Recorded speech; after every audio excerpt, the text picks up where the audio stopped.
하나님의 말씀 보겠습니다. 하나님의 말씀은 이사야 36장입니다. 이사야 36장 1절에서 22절까지 좀 기니까 한 절씩 교독하겠습니다. 히스기야 왕 14년에 아수르 왕 산헤립이 올라와서 유다의 모든 견관성을 쳐서 취하니라.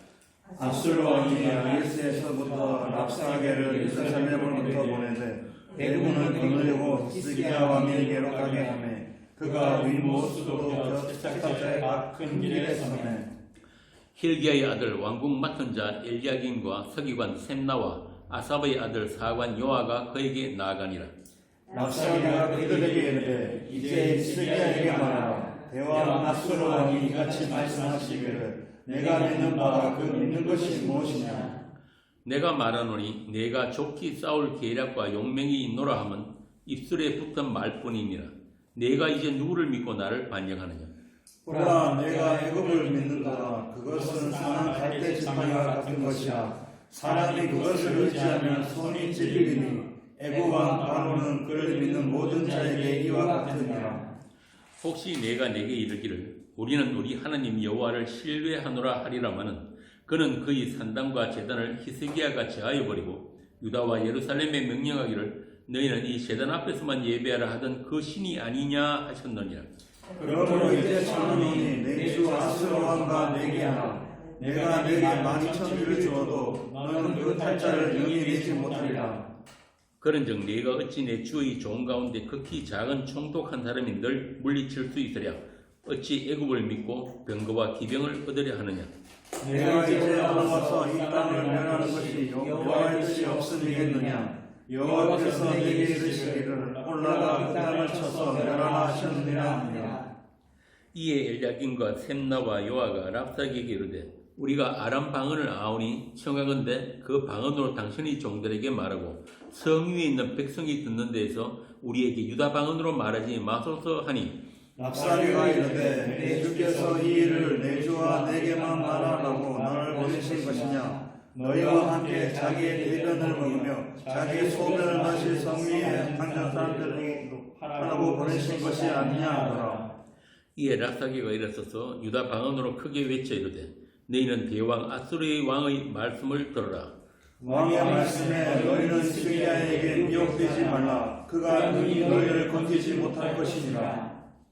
히스기야가 너희에게 여호와를 신뢰하게 하려는 것을 따르지 말라. 그가 말하기를 여호와께서 반드시 우리를 건지시리니 이 성이 아수르의 왕의 손에 넘어가지 아니하리라 할지라도 히스기야의 말을 듣지 말라. 아수르 왕이 또 이같이 말씀하시기를 너희는 내게 항복하고 내게로 나아오라. 그리하면 너희가 각각 자기의 포도와 자기의 무화과를 먹을 것이며 각각 자기의 우물물을 마실 것이요. 내가 와서 너희를 너희 본토와 같이 곡식과 포도주와 떡과 포도원이 있는 땅에 옮기기까지 하리라. 혹시 히스기야가 너희에게 이르기를 여호와께서 우리를 건지시리라 할지라도 속지 말라. 열국의 신들 중에 자기의 땅을 아수르 왕의 손에서 건질 자가 있느냐. 하맛과 아르바디 신들이 어디 있느냐. 스발와이미 신들이 어디 있느냐. 그들이 사마리아를 내 손에서 건졌느냐. 이 열방의 신들 중에 어떤 신이 자기의 나라를 내 손에서 건져냈기에 여호와가 능히 예루살렘을 내 손에서 건지겠느냐 하셨느니라 하니라. 그러나 그들이 잠잠하여 한 말도 대답하지 아니하였으니 이는 왕이 그들에게 명령하여 대답하지 말라 하였습니다. 그때에 힐기야의 아들 왕궁 맡은 자 엘리야김과 서기관 셈나와 아사바의 아들 사관 요아가 자기의 옷을 찢고 히스기야에게 나아가서 랍사게의 말을 그에게 전하니라. 아멘. 이사야 36장부터 39장까지가 히스기야 왕에 대한 이야기가 나옵니다. 똑같은 이야기가 그 열왕기하 역대하에도 기록되어 있는데 이 히스기야의 그 이야기를 통해서 이사야가 우리에게 전하고 싶은 내용이 무엇인가? 이 히스기야의 이야기가 워낙 그 많은 오해가 있는 내용들이라서 우리가 이제 앞으로 39장까지 히스기야가 우리에게 이야기하고자 하는 게 과연 무엇인가를 하나하나 살펴보도록 그렇게 하겠습니다. 먼저 오늘 본문 내용에 관한 그 역사적인 배경부터 살펴보면은 히스기야는 남유다의 왕입니다. 남유다의 왕 히스기야가 왕으로 등극한 게 BC 기원전 716년이에요. 그런데 이때는 이미 북이스라엘이 호세아 왕을 끝으로 아수르에게 멸망당한 지 5년이 지난 때입니다. 그러니까 이스라엘 12지파 중에서 10지파가 망해버린 거예요. 남유다의 유다 지파와 베냐민 지파 빼고는 다 망했단 말이죠. 이 북이스라엘의 그 마지막 왕인 호세아는 그 당시에 그 열강 중에 하나인 애국과 연합해가지고 아수르를 대항하다가 기원전 721년에 수도인 사마리아가 함락됩니다. 그리고 귀족들은 전부 다 아수리로 끌려가고 아수르인들이 사마리아에 들어와가지고 소위 통혼 정책이라 그러죠. 피를 섞는 정책이에요. 그래서 이스라엘 민족의 혈통이나 종교적인 그런 전통이 그러니까 여호와 신앙이 오염되게 됩니다. 우리가 성경에 보면 신약에 보면은 유다 사람들이 사마리아인들을 뭐라고 부릅니까? 개라고 그러죠. 그렇게 부르는 이유가 그거란 말이에요. 개 취급을 받게 되는 거예요. 열왕기하 17장에 보면은 이 일에 대해서 아주 자세히 기록을 하고 있죠. 열왕기하 17장 한번 보고 갑시다. 그 선지서들의 이야기는 이스라엘의 그 역사를 기록한 열왕기나 역대기에 똑같이 기록되어 있기 때문에 항상 그 선지서를 읽으면서 이스라엘 역사서를 같이 보는 게 굉장히 중요합니다. 열왕기하 17장 7절입니다. 제가 읽겠습니다. 이 일은 이스라엘 자손이 자기를 애굽 땅에서 인도하여 내사 애굽의 왕 바로의 손에서 벗어나게 하신 그 하나님 여호와께 죄를 범하고 또 다른 신들을 경외하며 여호와께서 이스라엘 자손 앞에서 쫓아내신 이방 사람의 규례와 이스라엘 여러 왕이 세운 율례를 행하였습니다. 이스라엘의 자손이 점차로 불의를 행하여 그 하나님 여호와를 배역하여 모든 성읍의 망대로부터 견고한 성에 이르도록 산당을 세우고 모든 산 위에와 모든 푸른 나무 아래에 목상과 아세라상을 세우고 또 여호와께서 그들 앞에 물리치신 이방 사람같이 그곳 모든 산당에서 분향하며 또 악을 행하여 여호와를 경노하게 하였으며 또 우상을 섬겼으니 이는 여호와께서 그들에게 행하지 말라고 말씀하신 일이라. 여호와께서 각 선지자와 각 선견자를 통하여 이스라엘과 유다에게 지정하여 이르시기를 너희는 돌이켜 너희 악한 길에서 떠나 나의 명령과 율례를 지키되 내가 너희 조상들에게 명령하고 또 내 종 선지자들을 통하여 너희에게 전한 모든 율법대로 행하라 하셨으나 그들이 듣지 아니하고 그들의 목을 곧게 하기를 그들이 하나님 여호와를 믿지 아니하던 그들 조상들이 목같이 하여 여호와의 율례와 여호와께서 그들이 조상들과 더불어 세우신 언약과 경계하신 말씀을 버리고 험한 것을 뒤따라 허망하며 또 여호와께서 명령하사 따르지 말라 하신 사방 이방 사람을 따라 그들이 하나님 여호와의 모든 명령을 버리고 자기들을 위하여 두 송아지 형상을 부어 만들고 또 아세라 목상을 만들고 하늘의 일월 성신을 경배하며 또 바알을 섬기고 또 자기 자녀를 불 가운데로 지나가게 하여 복술과 사수를 행하고 스스로 팔려 여호와 보시기에 악을 행하여 그를 경노하게 하였으므로 여호와께서 이스라엘에게 심히 노하사 그들을 그의 앞에서 제거하시니 오직 유다 지파 외에는 남은 자가 없느니라. 이게 바로 이 당시 히스기야 왕 당시에 있었던 그 역사적인 사건들입니다. 이렇게 북이스라엘의 멸망 후에 남유다의 왕으로 아하스의 뒤를 이어서 히스기야가 기원전 716년에 왕으로 등극하게 되죠. 그렇게 해서 오늘 우리가 읽은 이사야 36장부터 39장까지 히스기야에 관한 이야기가 계속 나오는데요. 여러분이 잘 아시다시피 이 히스기야 왕은 여호와 보시기에 정직하게 행하여 다윗처럼 하나님을 떠나지 않았다고 칭찬을 받은 그런 왕입니다. 열왕기하에도 보면 그가 여러 산당들을 제거하고 우리가 앞서 읽었던 이스라엘의 그 폐역한 죄와 정반대되는 이야기죠. 여러 산당들을 제거하고 주상을 깨뜨리며 아세라 목상을 짓고 모세가 만들었던 놋뱀을 이스라엘 자손들이 음란하게 섬기고 분향하였던 것을 부수고 그것을 느우스단이라 하였더라라고 기록을 합니다. 여기서 느우스단이라는 뜻은 그냥 놋조각이다 이 말이야. 놋조각. 모세가 만들었던 놋뱀 아시죠? 놋뱀. 광야에서 불뱀들이 물렸을 때 놋뱀을 쳐다보면 산다. 그 놋뱀인데 이게 무려 수백 년간 히스기야 왕 때까지도 있었단 말이에요. 왜 있었을까요? 왜 있을까요?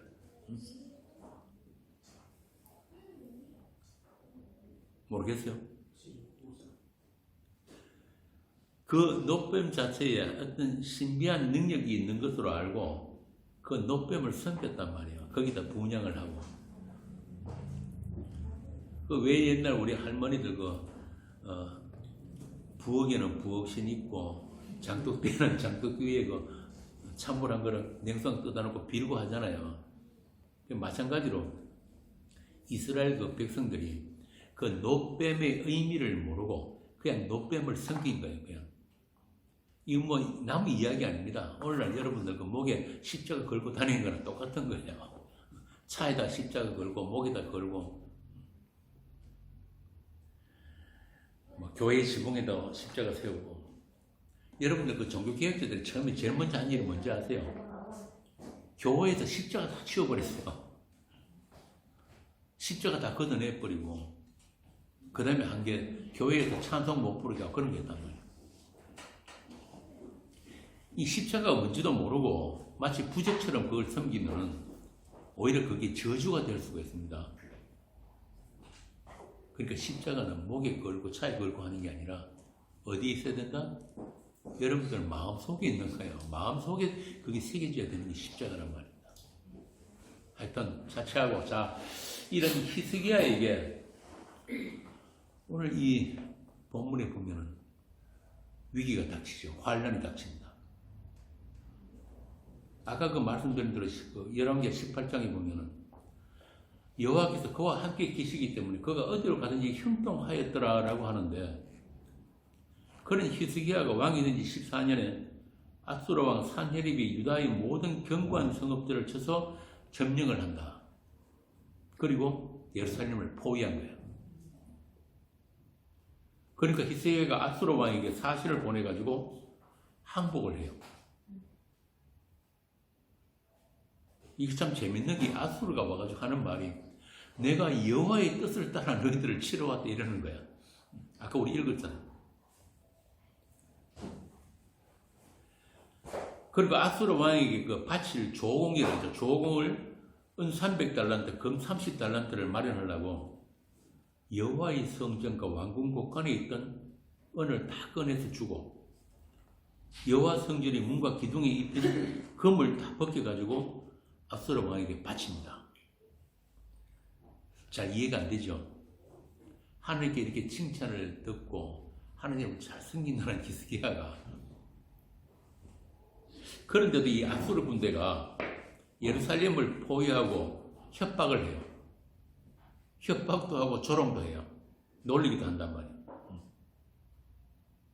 이 고대 그 국가들의 전쟁은 신의 전쟁이거든요. 어느 나라의 신이 더 강한가 거기에 따라서 승리가 주어진다고 그렇게 믿고 있던 시절이라. 그러니까 이들이 오늘 찾아와 하는 말이 너희들 믿는 여호와 신이 어디 있느냐. 이스라엘 봐라 우리가 사마리아 점령 다 해버리고 나라 망했지 않냐. 히스기야가 하는 짓도 한 봐라. 산당에서 너희들 섬기는 거 다 걷어치워버리고 그러니까 하나님께서 우리를 시켜가지고 너희를 혼내주러 보낸 거다. 오늘 본문 내용이 그거예요. 여호와 보시기에 정직하게 행한 히스기야에게 여호와와 연합해서 모세에게 명한 계명을 다 지켰다고 하는데 유다 여러 왕 중에 히스기야 같은 자가 없었다고 할 만큼 이 하나님을 의지했던 히스기야 왕의 시대에 어떻게 이런 사변이 일어났는가?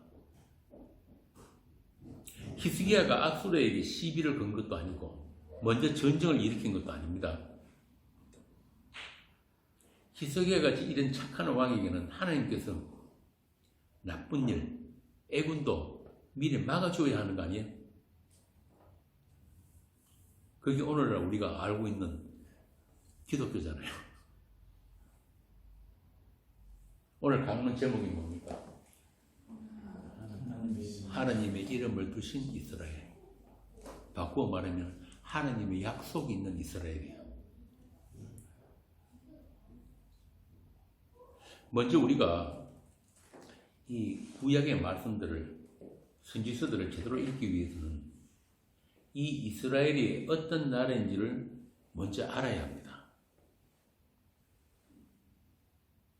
이스라엘은 세계 열방 중에서 세계 모든 나라들에게 여호와 하나님이 어떤 분이시며 그분의 약속이 무엇인지를 보여주기 위해서 불려나온 사람들이 이스라엘입니다.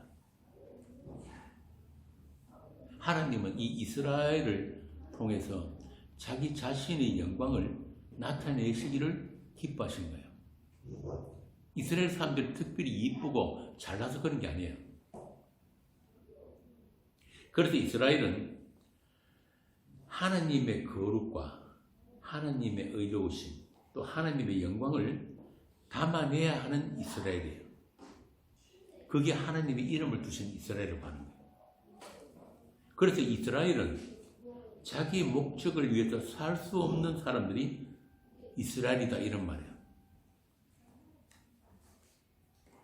그러니까 이스라엘은 유일하게 하나님과 함께 할 수가 있는 사람들이 이스라엘입니다.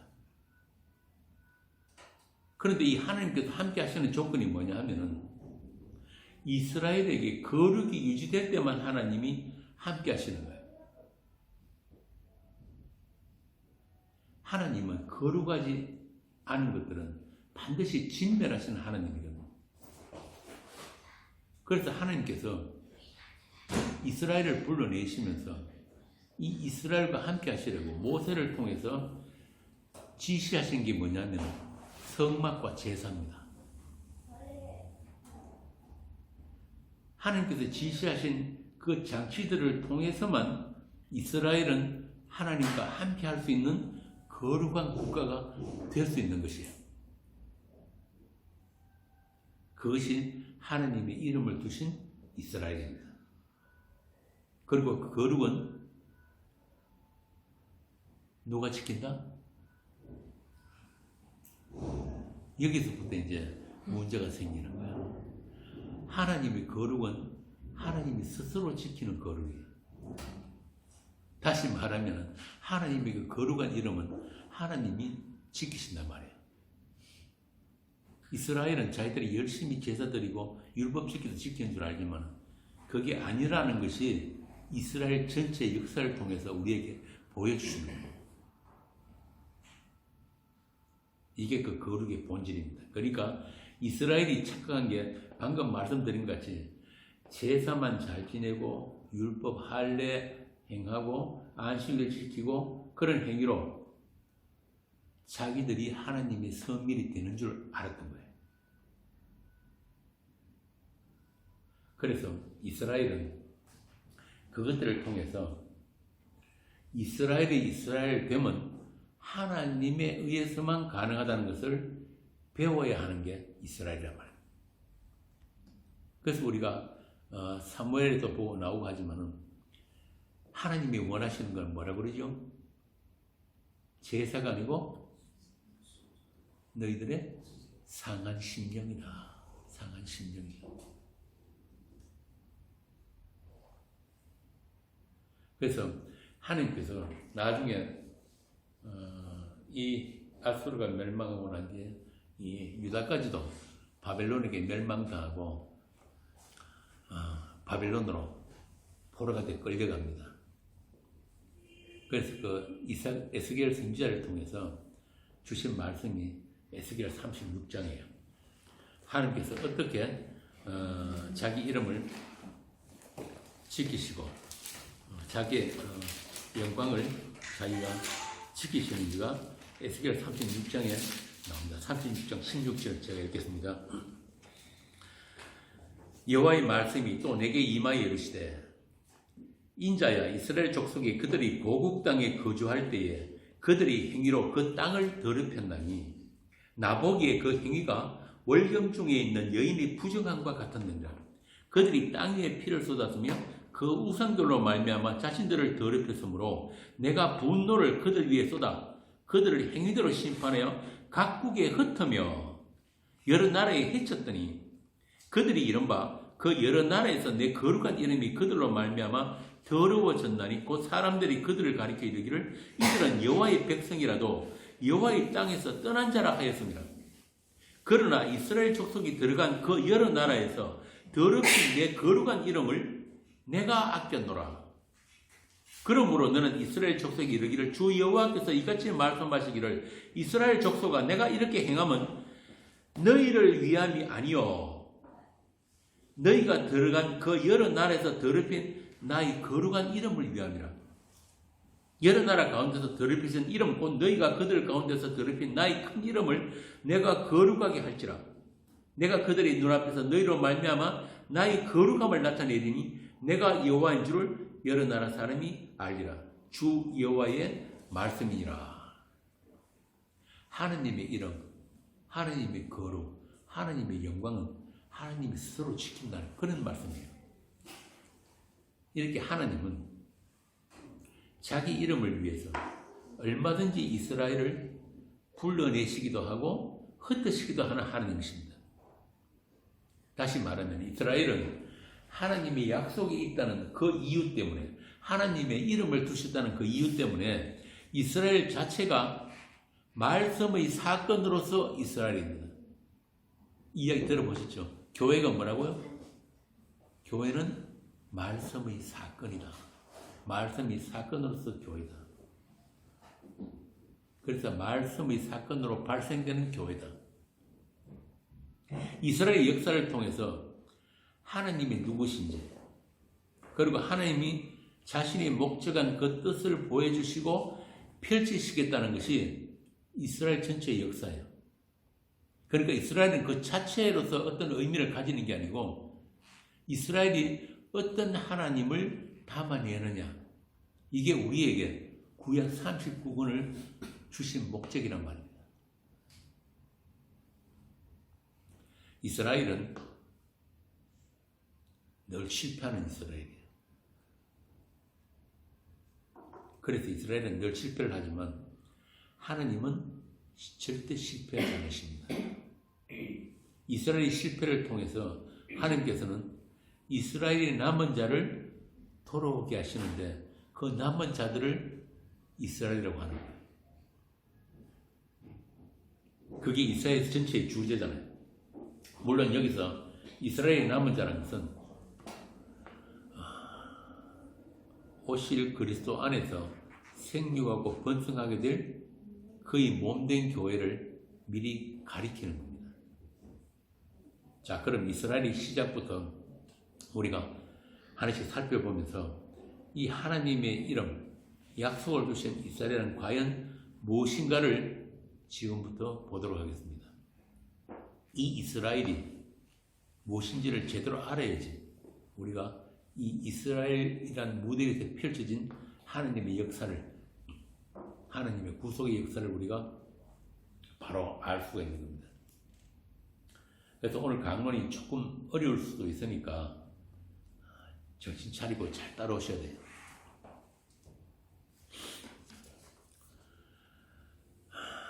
이스라엘이 어떻게 시작된 거야? 이스라엘 이름이 처음에 어디서 시작된 겁니까? 야곱이죠. 그죠? 이스라엘 12지파의 아버지 야곱이에요. 이 야곱의 이름이 바뀐 사건이 뭡니까? 약복강가에서 밤새도록 천사 하나님과의 싸움. 그 싸움에서 누가 이겼죠? 성경은 야곱이 하나님을 이겨서 새 이름을 얻었다. 이스라엘이라는 이름을 얻었다고 하잖아요. 그런데 아까 처음에 제가 말씀드린 대로 모든 인간은 하나님을 만나게 되면 하나님의 그 거룩을 만나면 반드시 심판이 따르게 돼요. 그러나 야곱은 하나님과 대면하고 싸우기까지 했는데 생명이 보존되었다. 그래가지고 그곳 이름을 뭐라고 하죠? 분이엘이다. 내가 하나님을 보았다, 만났다. 그럼 야곱이 그렇게 천사를 붙들고 안 놔줍니다 그러면서 얻어내고자 했던 그 복은 또 뭐예요? 당신이 나를 축복하지 않으면 내가 보내지 않겠다. 그 축복이 뭘까요? 내게 축복하지 않으면 당신을 가게 하지 않는다 하면서 그렇게 끝까지 붙들고 늘어진 그 축복. 그게 바로 뭐냐 하면은 야곱이 원했던 것은 다른 것이겠지만 나중에 야곱이 알고 보니까 그게 어떤 축복이냐. 하나님과 만나도 죽지 않는 존재로서 지상에 남게 되었다. 이게 복이었단 말이에요. 물론 그 당시에 야곱은 그거 몰랐죠. 다른 복 달라고 그랬겠지만은 야곱이 험악한 세월을 130년을 살고 보니까 알게 된 게 바로 그거였단 말이에요. 그게 진짜 축복의 실체다. 그것이 세상에서 불려져 나와서 세상과 구별된 이스라엘의 정체성이다. 아까 제가 그랬죠. 이 이스라엘은 특별한 나라인데 어떤 나라? 하나님과 함께 할 수 있는 나라다. 이게 이스라엘이에요. 이게 야곱이 그 하나님께 얻어낸 복이란 말입니다. 축복. 또 여러분들이 존재예요. 이게. 여러분들이 평생 인생을 살면서 신앙생활을 하면서 이거 하나 알고 가면 끝이에요. 여러분들 전부 다 가는 데가 어딥니까? 아까 우리 주일학교 때 희야하고 하나님 나라 이야기했는데 그 하나님 나라에 가면 누가 계세요? 하나님 계신 곳이 하나님 나라잖아요. 그죠? 그 하나님과 영원히 살려면은 여러분이 어떻게 해야 돼요? 그 하나님이 거룩, 하나님을 대면하고 같이 살아도 아무 문제가 없는 인간이 돼야 되는 거예요. 그죠? 이 제시 맞죠? 예. 자신 있어요? 전번에 그랬잖아. 우리 막장 모으면서. 장로님, 저 하나님 천국 가고 싶어요. 그랬잖아. 지금 그 이야기를 하고 있는 거예요. 이 땅에서는 인간이 하나님과 만나면 오직 심판이 있을 뿐인데 그게 뭐냐면 죄와 의가 만나고 거룩과 비거룩이 만나면 반드시 심판이 따른다는 거예요. 선악과 따먹고 하나님과 분리되어 가지고 죄로 더럽혀진 아담이 바로 그 첫 번째 심판의 대상이었잖아요. 그게 뭐였습니까? 창세기 3장 쭉 나오잖아요. 한번 읽어볼까요? 창세기 3장 24절 한번 읽어보세요.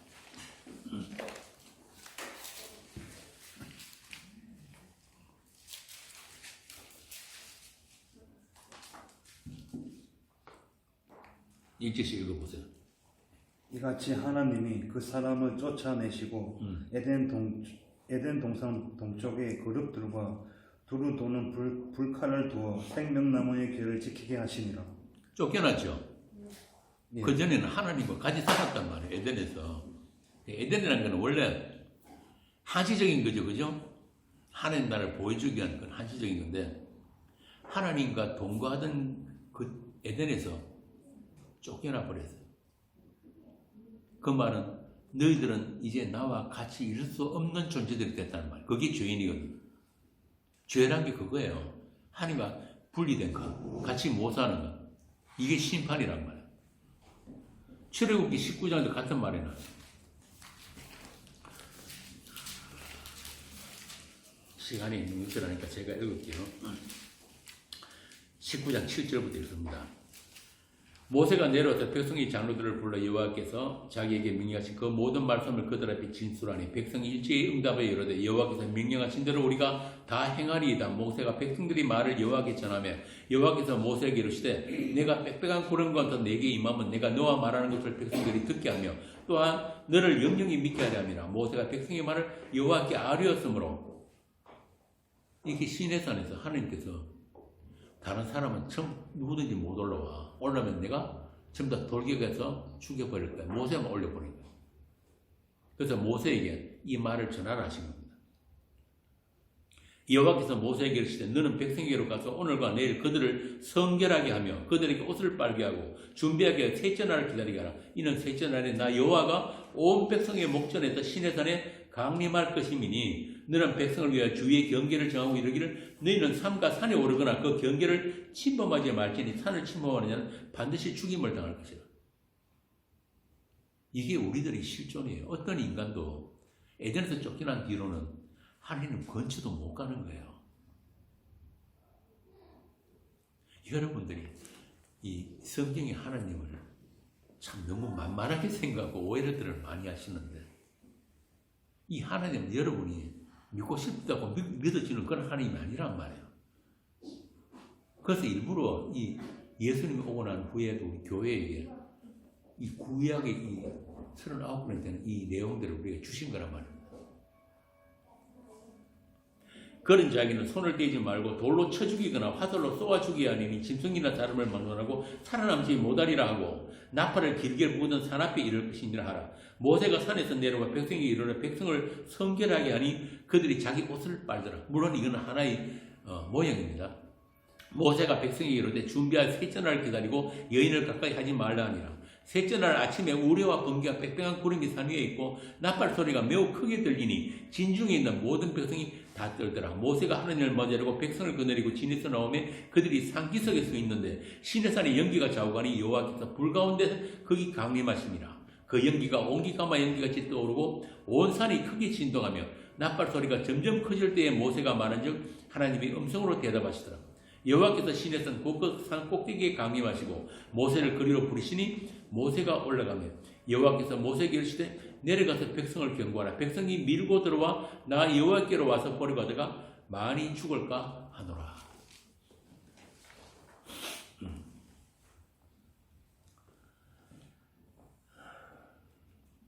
자, 그런데 야곱처럼 또 첫사람 아담처럼 하나님에 의해서 선택이 된 자들, 약속의 사람들에게는 야곱과 같은 하나님의 복이 주어지는데 그것이 하나님과 함께 할 수 있는 그 복이란 거예요.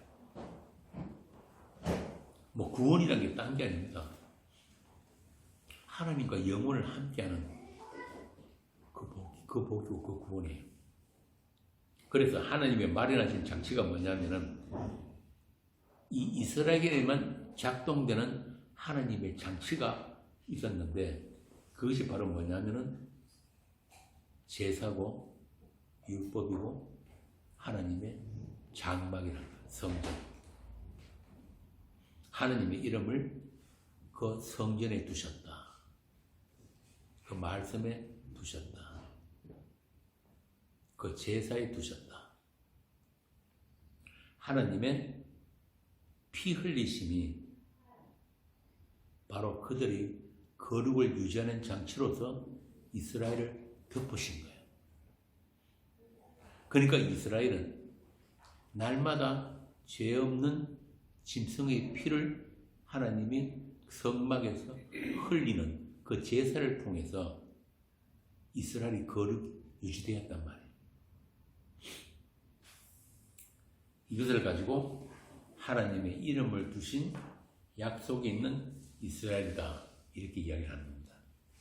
그래서 앞서 이야기한 대로 모세를 통해 주신 그 제사 제도가 이 하나님의 거룩이 유지되는 장치고 또 율법을 주시면서 모세에게 이스라엘과 맺게 하신 언약의 피가 그것입니다. 그래서 좀 더 거슬러 올라가면 아브라함과 맺은 언약 그것들을 통해서 미래 하나님은 이스라엘을 자기 마음에 두신 거예요. 아브라함에게 뭐라고 약속하셨어요? 내 자손들이 애굽에 들어가서 400년간 그들이 종살이를 하고 때가 되면은 다시 내가 그들을 불러낼 것이다. 그러면서 아브라함과 어떤 계약을 합니까? 짐승을 쪼개고 하나님 홀로 그 짐승 사이를 통과하는 그 계약. 이게 죽음의 계약이거든요. 고대 사회에서는 그냥 약속을 하는 게 아니에요. 반드시 짐승을 쪼개놓고 서로 계약의 당사자들이 둘이 같이 지나가야 돼. 그런데 아브라함과의 약속에는 하나님 홀로 둘이 홀로 지나간단 말이에요. 이건 뭐냐면은 나의 약속을 내가 반드시 나의 능력으로 나의 믿음으로 지켜내고 말 것이다. 이 이야기거든요. 그래서 그런 이스라엘에게 주신 모세에게 주신 그 거룩의 장치들이 전부 다 율법, 성막, 제사 이 모든 것들이 뭘 모형하는 거예요? 그렇죠. 오실 예수 그리스도를 앞당겨서 보여주는 이게 바로 이스라엘에게만 주신 하나님의 약속이란 말이에요. 그래서 바울은 이 로마서 9장에 보면은 그것에 대해서 이 이스라엘에 대해서 그렇게 설명을 해주는 거예요. 9장 4절입니다.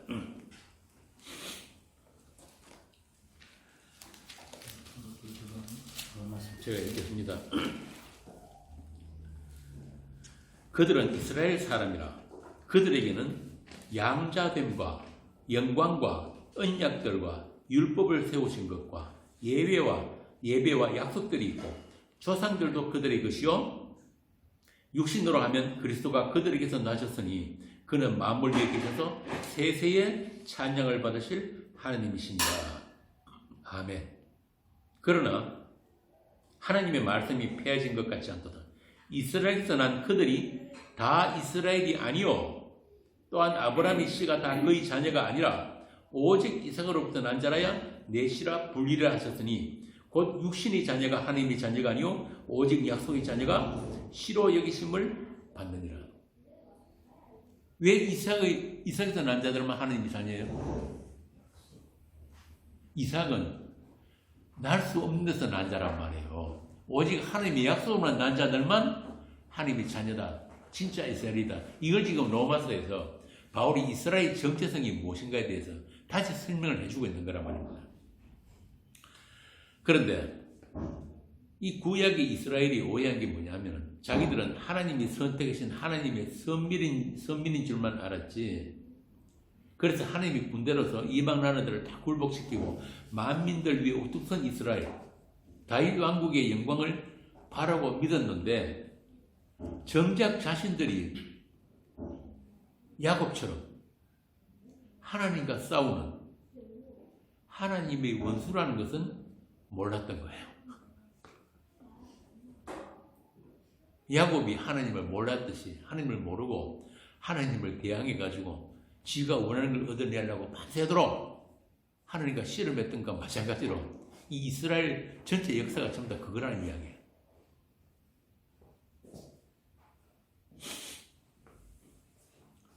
그래서 그 하나님의 원수된 역할까지도 우리에게 다 보여줘야 하는 게 바로 이스라엘의 역할입니다. 야곱은 그 자기 일생을 통해 가지고 자기가 하나님의 원수된 것이라는 것을 그거 배운 거예요. 내가 하나님과 싸워 이겼는데도 죽지 않는 것은 오직 하나님의 희생으로 주어진 용서 또 하나님의 의가 그저 입혀진 때문이라는 것을 이 야곱은 하나님이 쥐어주신 그 지팡이에 남은 여생을 의지하고 살게 되면서 그걸 알게 된 거예요. 하나님이 왜 자신이 환도뼈를 쳤는지, 왜 자신에게 하나님께서 그 지팡이를 쥐어주셨는지. 이 지팡이란 말도 원어가 라메드거든요. 이게 말씀이라는 뜻이에요. 말씀. 그러니까 하나님의 약속만 붙들고 살아야 하는 야곱, 하나님의 약속만 의지해야 되는 이스라엘. 이게 바로 야곱의 일생이었단 말입니다. 달리 말하자면 이스라엘에게 주어진 복이 바로 그거예요. 하나님의 약속, 하나님의 은혜의 그 약속, 이게 이스라엘에게 주어진 축복이고 운명입니다. 여기서 우리가 눈여겨봐야 되는 게 뭐냐면 이스라엘이 이스라엘 되면 세상 국가들보다 더 착해서도 아니고 죄를 안 짓는 것도 아니라 하나님이 자기들에게 주신 그 약속을 통해서, 율법을 통해서, 제사를 통해서 하나님의 의가 무엇이라는 것을 알고 하나님의 거룩이 뭔지를 알고 그 하나님의 의로 인해서 심판과 상관없는 이스라엘이 된다는 그걸 알아야 되는 거예요.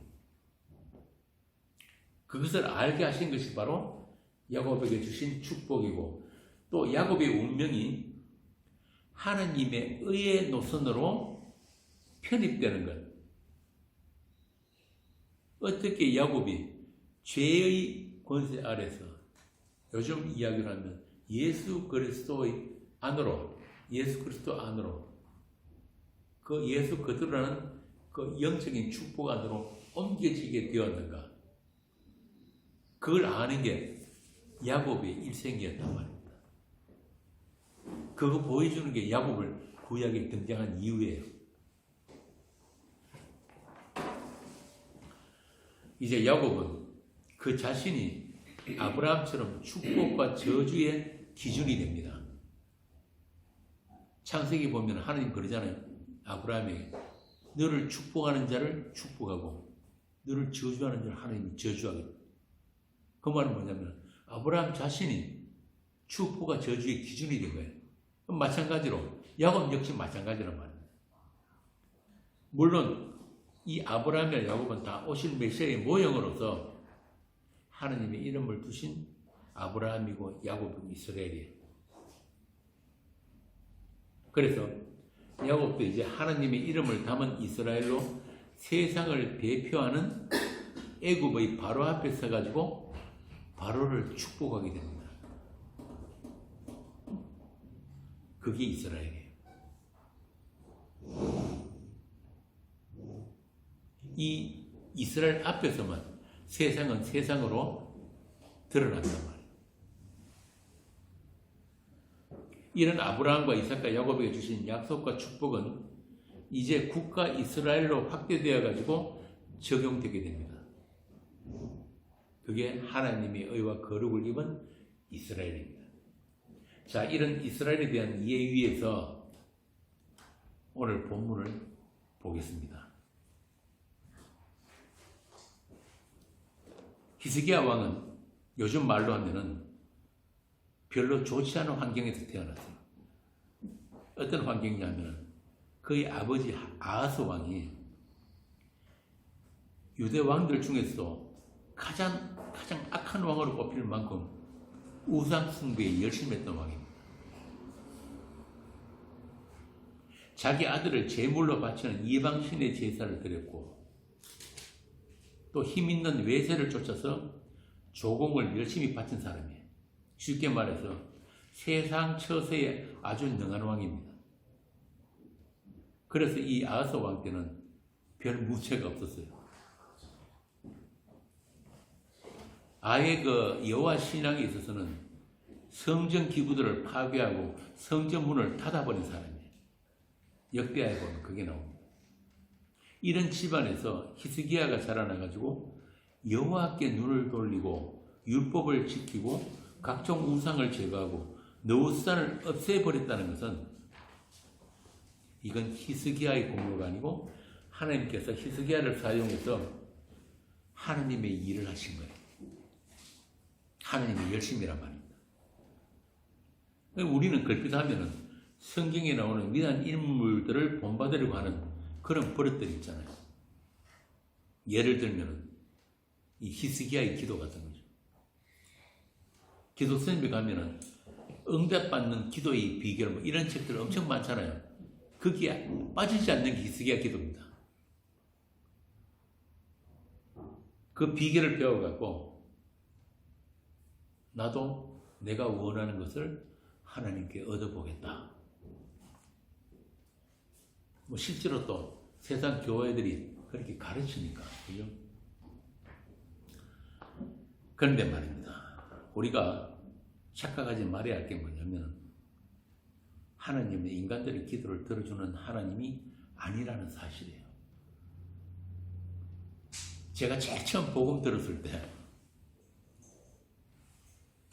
그 양반 강의에 제일 첫 번째 나오는 말이 뭐냐면 하나님은 우리 기도를 듣지 않으십니다. 얼마나 충격적이든지 그때 열심히 새벽기도 안 빠지고 다닐 텐데 인간의 기도를 들어주지 않는 하나님. 쉽게 말해서 인간을 위한 하나님은 없다 이 말입니다. 그럼 뭐냐? 하나님을 위해서 인간이 있는 거예요. 그게 기독교입니다. 인간의 구원을 위한, 인간의 행복을 위한 기독교는 없습니다. 그래서 하나님 지으신 인간은 하나님 안에서만 행복하고 하나님 안에서만 존재할 수 있다는 것이 그게 피조물됨이에요. 피조물이란 그 의미 자체가 그런 뜻이란 말이에요. 그래서 하나님께서 창세기에 보면 뭐라 그럽니까? 모든 피조물을 지으시고 보시기에 좋았더라. 보시기 좋았더라. 그런데 그 처음 자리, 하나님 지으신 그 처음 자리를 이탈해가지고 자기가 원하는 자기 목적을 챙기고 자기 존재를 자기가 챙기겠다는 게 이게 바로 뭐냐면 로톱, 선하지 않음, 불의, 죄란 말입니다. 그런데 오늘날 교회들이 가르치는 게 뭐예요? 어떻게 하면 하나님을 이용해서 나의 구원, 나의 행복을 챙길 수 있을까? 성경 공부를 왜 합니까?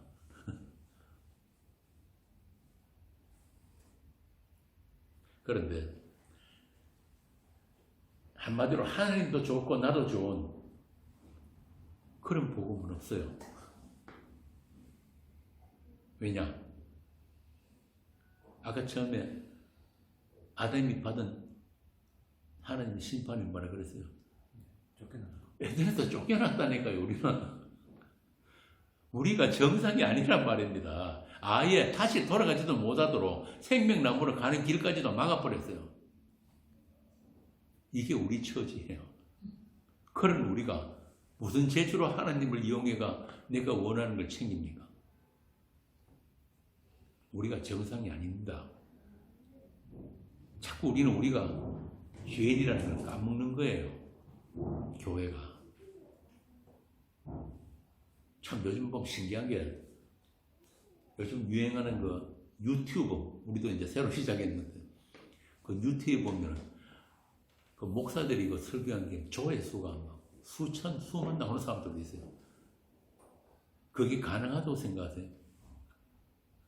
복음 전하는데 사람들이 그렇게 많이 듣고 본다고 생각하세요?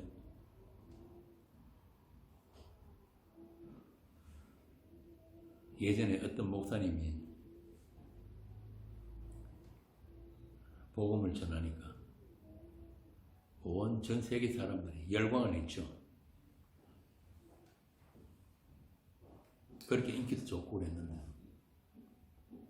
이 양반이 자살을 해버렸어요. 그러니까 제일 먼저 욕하고 돌아선 사람이 누군지 아세요?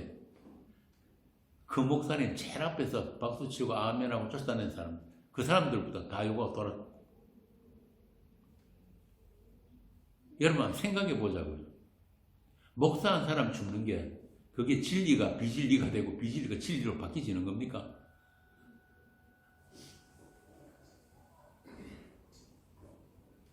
우리는 어떤 목사든 어떤 신학자든 선지자든 장로든 누구든가 하나님이 그냥 쓰시는 기능일 뿐이에요.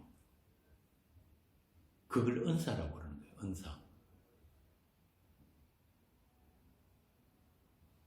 그래서 하나님께서 하나님이 자기 목적대로 쓰시다가 그만 쉬어라면 쉬면 되는 거예요. 뭐 한 번 목사는 영원한 목사 뭐 이런 거 없단 말이에요. 그런 거.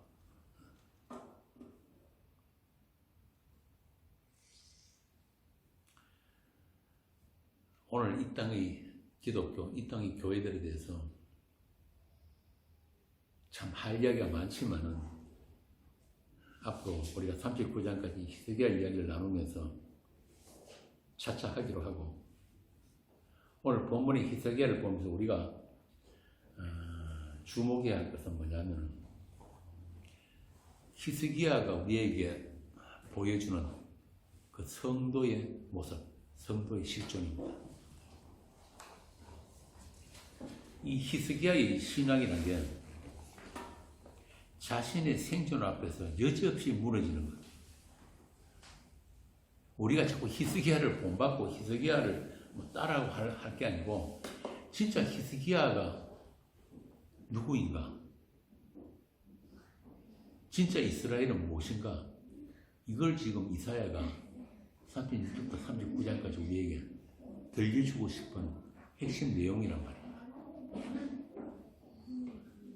그래서 열왕기하에도 보면은 그 내용들이 쭉 나오는데,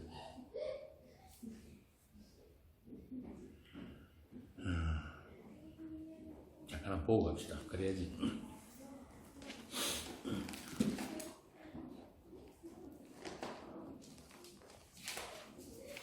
열왕기하 18장.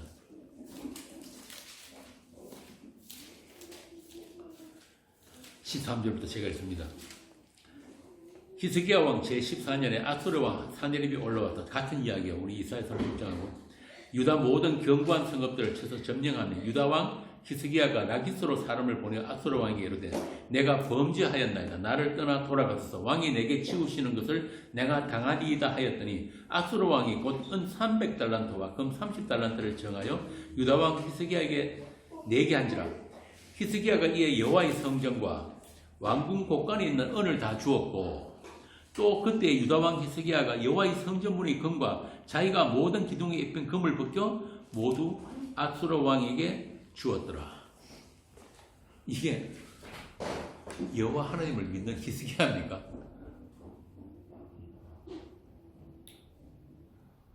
여호와 연합한 히스기야, 하나님이 칭찬한 이 히스기야.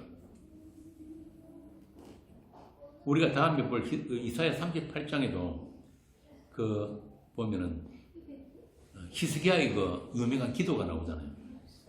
히스기야가 병들어 가지고 죽게 되니까 얼굴을 벽을 향하고 통곡을 하면서 기도하니까 하나님께서 어떻게 하십니까? 핵시계를 뒤로 10도를 물러나게 해요. 기적이죠, 그죠? 히스기야에게 그런 정표를 보여주신단 말이에요. 네가 니를 살린다. 15년 더 살려줄 거야. 그런데 이 내용이 과연 히스기야가 원했던 그런 축복인가 하는 것은 다음에 보면 39장, 38장, 39장에 보면 뒤에 나오게 돼요. 그거 닫아버립시다. 좀 신경이 써요. 그래서 그거 해시계가 뒤로 물려나고 15년 목숨 연장받은 걸 가지고 많은 사람들이 책을 쓸 정도로 이 기독교인들에게는 본받을 만한 기도로 그렇게 알려져 있죠. 자, 그럼 물어봅시다. 여러분들 이 땅에서 오래 사는 게 축복입니까? 우리 김현정 집사님 바로 고개 설레들 흔드시는데, 히스기야가 없으면 이스라엘이 망합니까? 왜 꼭 히스기야가 더 살아야 돼요? 이스라엘의 왕은 하나님입니다. 왜 히스기야가 목숨을 연장을 받아야 됩니까? 나중에 나오겠지만 이 히스기야가 목숨 연장돼 가지고 일어나는 사건들을 보면은 병에서 낫는 게 결코 하나님의 축복이 아니라는 것을 우리에게 보여주는 거예요. 죽지 않고 살아나서 한 짓이란 게 뭐냐 하면은 히스기야의 교만으로 인해서 나라가 바벨론에게 망하게 되는 거예요. 나중에 뒤에 나옵니다. 히스기야가 건강이 되찾게 되니까 무슨 짓을 하냐면은 바벨론 사신들한테 야 우리나라가 이런 나라에 그러고 막 다 보여주고 온갖 보물들 거니까 보여주고 그게 바로 나중에 바벨론에게 망하게 되는 시초가 되는 거예요. 그러니까 이 히스기야의 착한 일은 결코 히스기야에게서 나온 것이 아니라는 것을 구약이 기록을 해놓은 거예요. 히스기야는 그저 요즘 말로 하면은 냉탕 온탕 왔다 갔다 한 것밖에 없어요. 오늘 우리 교회를 위해서 하나님의 은혜와 하나님의 섬김으로만 완성되는 그 이스라엘, 하나님 나라를 설명하기 위해서 등장한 하나님의 사람이라는 것을 우리가 알아야 되는 겁니다. 그들이 잘나서 훌륭한 신앙인이라서 우리 보고 본받으라 하는 그런 내용이 아니라는 거예요. 하나님의 뜻은 히스기야의 장수 오래 사는 것은 이스라엘의 안녕에 있는 게 아니라는 것을 우리 보고 알으라는 것입니다. 그럼 히스기야를 왜 살려줬을까요? 히스기야가 무슨 지파입니까? 유다 지파잖아요.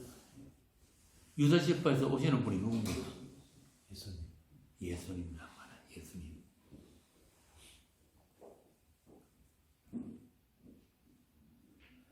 앞서 말씀드린 대로 예수 그리스도 안에서 생육하고 번성하는 그 이스라엘이 무엇인지를 보여주기 위한 사건이 바로 이스라엘의 역사고 오늘 본문의 히스기야 사건이에요.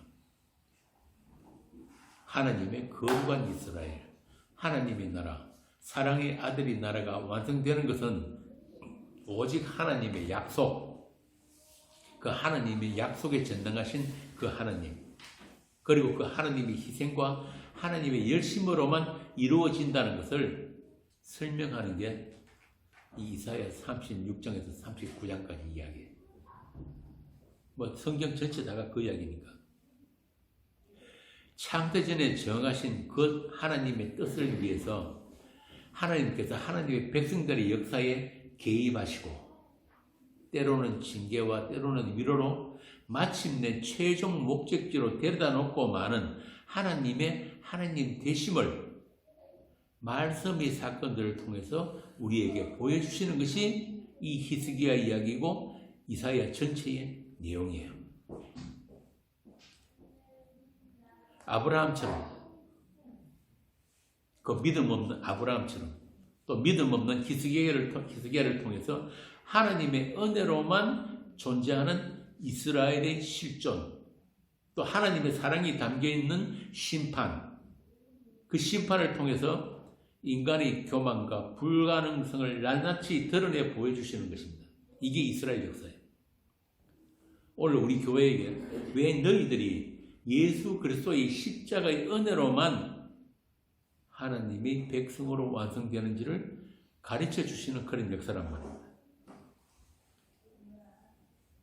그래서 하나님께서는 이스라엘을 애굽으로부터 불러내시면서 그들이 자격이나 능력으로 구원받는 것이 아니라는 것을 모세를 통해서 미리 통보해 주세요.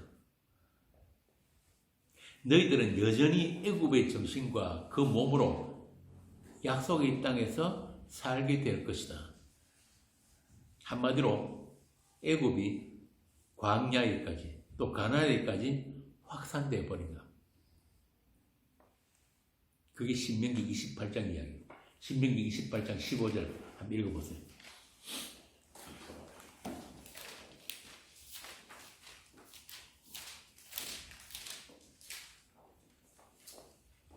내가 만일 내 하나님 여호와의 말씀을 순종하지 아니하여 내가 오늘 내게 명령하는 그의 모든 명령과 규례를 지켜 행하지 아니하여 이 모든 저주가 내게 임하며 내게 이를 것이니 뭐라 그럽니까?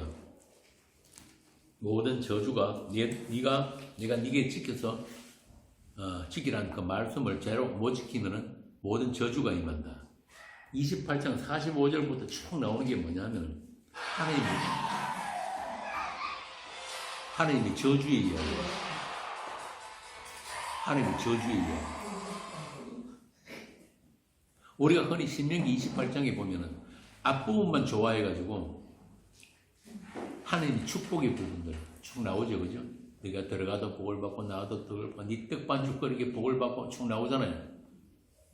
그 앞부분만 좋아해가지고 그 구절들 전부 다 써가지고 집에 붙이기도 하고 장사하는 분들은 가게도 붙여놓고 그렇게 하는데 그런 축복에 관한 말씀보다도 저주와 심판에 관한 말씀이 훨씬 많습니다.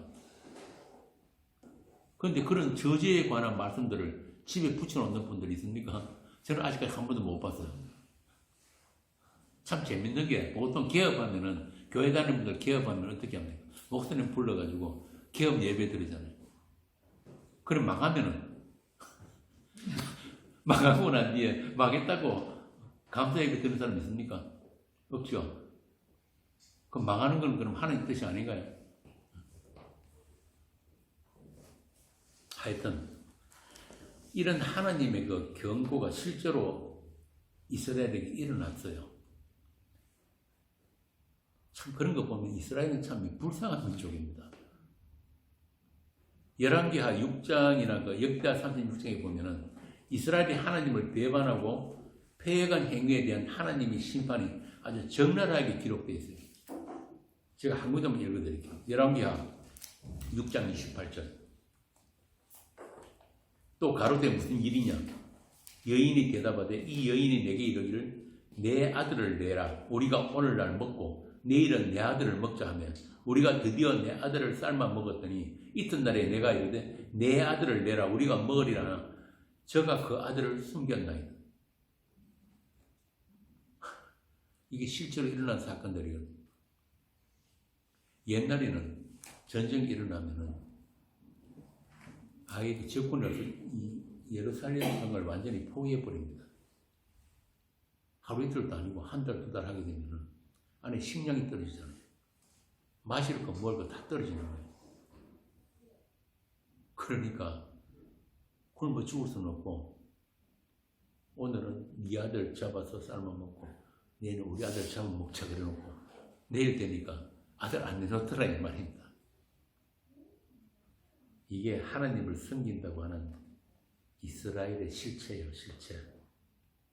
하나님을 떠난 우리 인간들의 본질입니다. 우리 인간들은 이렇게 그냥 죽은 흙일 뿐이에요. 자기 생존 앞에서는 인간의 고귀함, 만물의 영역 다 필요 없단 말이에요. 가장 가까운 예로 2000년 때 유대인 학살, 아우슈비츠, 거기서 이 독일 나치들이 실험해봤다 그러잖아요. 아주 뜨거운 방에 불을 떼가지고 타 죽을 만하니까 자기 자식을 바닥에 놓고 올라앉는 게 인간이란 말이에요.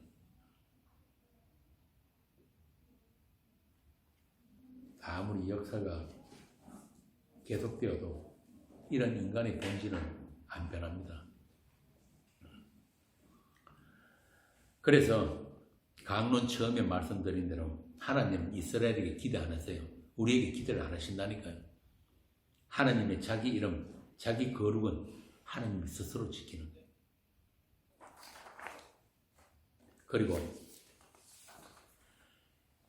이 유대의 그 바벨론 포로 사건이 이사야 39장의 그 히스기야의 교만으로 인해서 일어나게 되는데 이 히스기야의 실패, 그러니까 히스기야의 어떤 선행이나 믿음이나 또는 히스기야의 불신앙까지도 하나님은 하나님의 이름을 위해서 또 하나님의 영광을 위해서 필연적으로 반드시 일어나야 하는 그런 말씀의 사건들이라는 것을 우리에게 가르쳐주고 있는 것입니다. 그래서 이 히스기야 사건들 속에 이미 유대의 멸망이 예고되어 있고 바벨론 포수와 귀환을 통해서 하나님께서는 오늘 우리에게 죄로부터 구원이란 무엇인가, 그것을 이스라엘의 실패의 역사를 통해서 한번 읽어보라는 것입니다. 이스라엘의 폐역과 멸망 가운데서도 하나님께서는 자기 이름을 위해서 자기 약속을 성실하게 이루어 가시는 하나님이신 것을 보라는 것입니다. 과연 너희들이 믿음과 너희들이 행위로 너희 자신의 구원을 이루어낼 수 있는지, 그것을 이스라엘의 실패를 통해서, 이 히스기야의 사건들을 통해서 다시 한번 생각을 해보라는 것입니다. 하나님께서는 이런 이스라엘의 폐역과 믿음 없음 가운데서도 오직 자기 이름을 위해서 자기 약속을 성실하게 이루어 가시는 하나님, 그게 하나님의 전능하심이에요. 자기 약속에 전능하신 그 하나님, 자격 없고 무능한 우리를 향한 하나님의 이 일방적인 사랑이 아니면 우리는 아무것도 아니다. 그렇게 하나님의 사랑을 담을 그릇도 안 되는 우리를 하나님의 능력이 심히 큰 것으로, 고린도서 4장에 나오는 그 하나님의 능력이 심히 큰 것으로 우리 질그릇에 보배를 담아 주심으로 해서 우리가 마침내 나에게서부터 그 보배에게로 눈이 향하고 마음이 향하게 되었다. 우리가 이 이스라엘을 통해서 읽어내야 하는 것이 바로 그것이란 말입니다. 그래서 우리 질그릇들은 그 보배로 말미암아 온전히 깨어지고 보배만 드러나는 것이 바로 우리의 찬송이 되어야 한다. 우리의 싸움은 맨날 패배할 수밖에 없지만 여호와의 전쟁을 자기 자신의 피로 승리하신 예수님의 그 십자가의 승리에 우리가 값없이 면목 없이 아무것도 한 것 없이 그냥 빈손으로 참여시켜 주신 그 은혜만 우리 인생에 오롯이 남기를 바라는 것입니다. 그것이 우리를 지으신 목적이고 또한 하나님의 성공인 거예요. 하나님의 이름을 두신 교회의 축복이라는 것은 바로 그것입니다. 이제 이사야가 기록한 이 히스기야가 오늘 우리에게 무엇을 가르쳐 주고 있는지 조금 감이 잡히십니까? 마지막으로 계시록 3장 12절에서 13절 함께 읽고 오늘 강론을 마치겠습니다. 계시록 3장 12절부터 13절입니다. 함께 읽겠습니다. 이기는 자는 내 하나님 성전의 기둥이 되게 하리니 그가 결코 다시 나가지 아니하리라. 내가 하나님의 이름과 하나님의 성 곧 하늘에서 내 아버지께로부터 내려오는 새 예루살렘의 이름과 나의 새 이름을 그 위에 기록하리라. 귀 있는 자는 성경이 교회들에게 하시는 말씀을 들을지어다. 예수 그리스도 그 십자가 승리의 영광을 누리고 우리에게 새겨주신 그 이름을 자랑할 수 있는 우리 교회가 되기를 빕니다. 기도하겠습니다. 우리 아버지 하나님의 크고 놀라우신 그 은혜, 그 폭력적인 그 사랑이 아니면 우리가 아무것도 아닌 것을 이제 알았습니다. 생명이 아닌 나의 생존을 위해서 평생을 허비하고 주의 이름보다 내 인생의 가치를 챙기려고 애를 쓰는 우리를 그냥 내버려 두지 않으시고 오직 자기 이름을 위해 그 선하신 뜻을 홀로 이루어 가시는 하나님의 하나님 되심을 감사합니다. 이제 우리도 주님의 사랑이 강권하심으로 주를 알고 주님의 믿음 안에서 참된 것을 다해서 주를 기쁘시게 하는 자가 되게 하시고 세상에 지치고 자신에게 절망할 때마다 우리를 일으키시는 주님의 손길에 다시 새 힘을 얻고 우리도 주님의 능력을 지고 영문 밖으로 나가는 그런 복된 교회가 되게 하여 주옵소서. 그리스도 예수 안에서 하나님이 위에서 부르신 그 부름의 상을 향해서 오늘도 지친 무릎을 일으켜 세우는 그런 성도들이 되게 하여 주옵소서. 주 예수 그리스도 이름으로 기도합니다. 아멘.